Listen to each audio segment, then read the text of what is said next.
Three, two, one. Hi, it's John Last from the MRII Board of Directors, along with fellow board member Sthanunathan. And we are here to share with you some topical areas that may be of interest to those seeking greater training and greater advancement in their marketing research careers. And a topic that we're going to talk about today is one that both Stan and I think, can speak to quite extensively given our career histories, and that's being on the client side of marketing research and running client side MRDs. There's always been that discussion about having that seat at the executive table, something that is funny because when I started out in research, I always kind of came in as the marketing person who happened to be a researcher, and I kind of took for granted the fact that I had that seat at the table.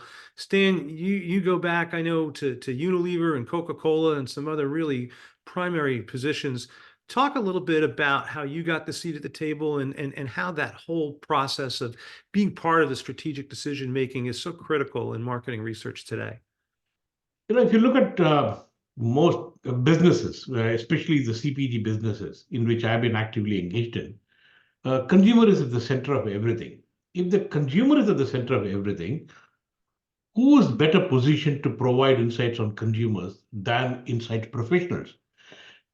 And the obvious answer is, we need to play a big role. And if that is the case, then we should be having a seat at the table.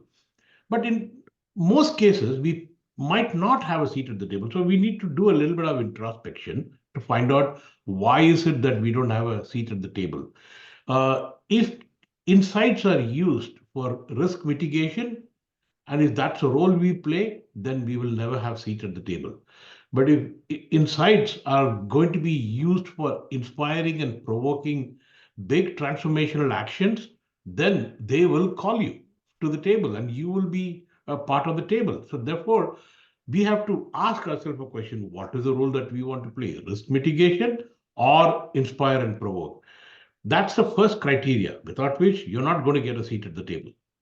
Yeah, and it's interesting that you frame it in that way. I've often used a metaphor in speaking with the people that I work for when I was on the client side, and even now running my own company, about research being used like a lamppost. I didn't make this up, but I love the metaphor because it's either for support or for illumination. Getting light, yeah. And so often it seems that when it's being used for support, the research department, the MRD, is kind of subjugated, if you will, to marketing or sales as kind of a bag carrier, if you will, to help make things and position things. Exactly. I was lucky enough in my corporate jobs that I also had responsibility for marketing, but I think that even in those MRDs that are kind of in that role, getting the ear of executive management as somebody who can provide strategic perspective can be a real impetus towards getting that seat.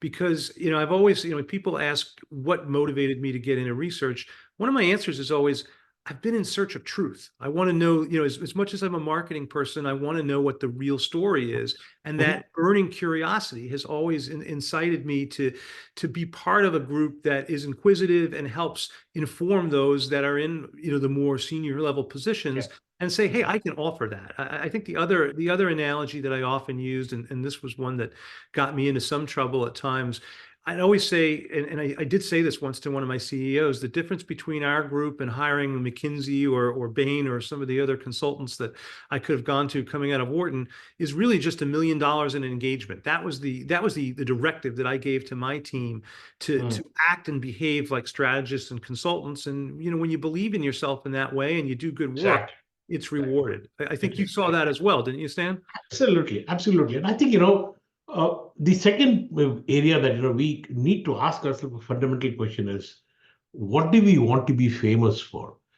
Do we want to be famous for tools and techniques? I'm talking about a client-side environment, okay? As a service provider, you got to be an expert in tools and techniques.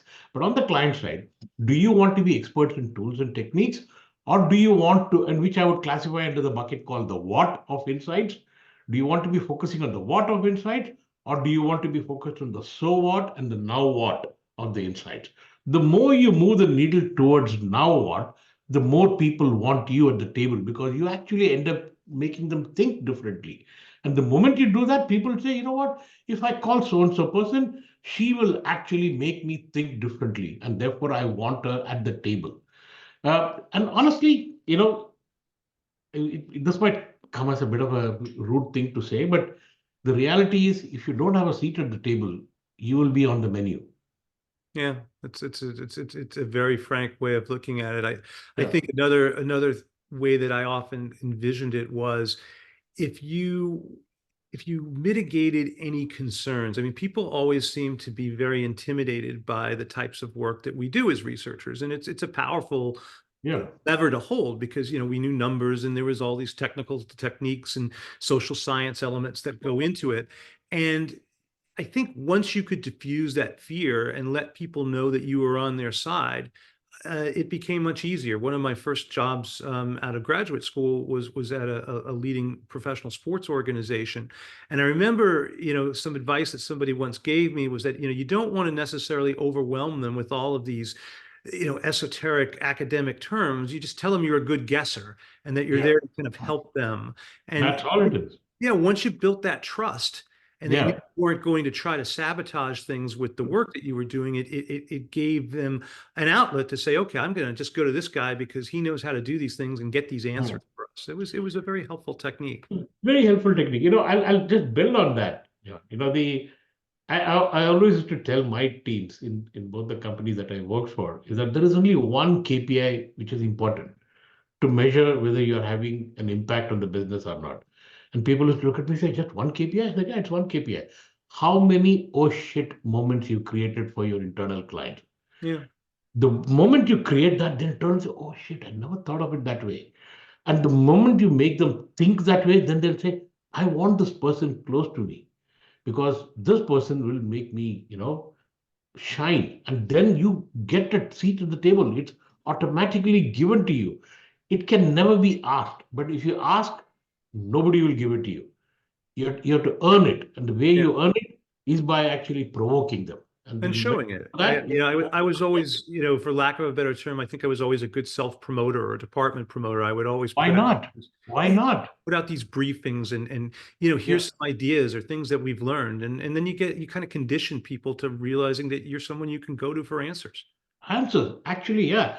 They're talking about that, John, the other line that I used to use very regularly was that we as inside professionals should be going and telling our internal partners that I have the answers. What's your question? Yeah.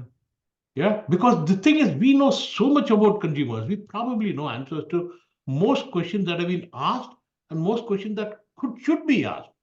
So we should provoke them to say, okay, listen, you ask the question and I would have the answers. And at the moment you get there, some of which could be deductions, some of them could be 100% fact based, but at least have a point of view. You don't have a point of view, you're wallpaper.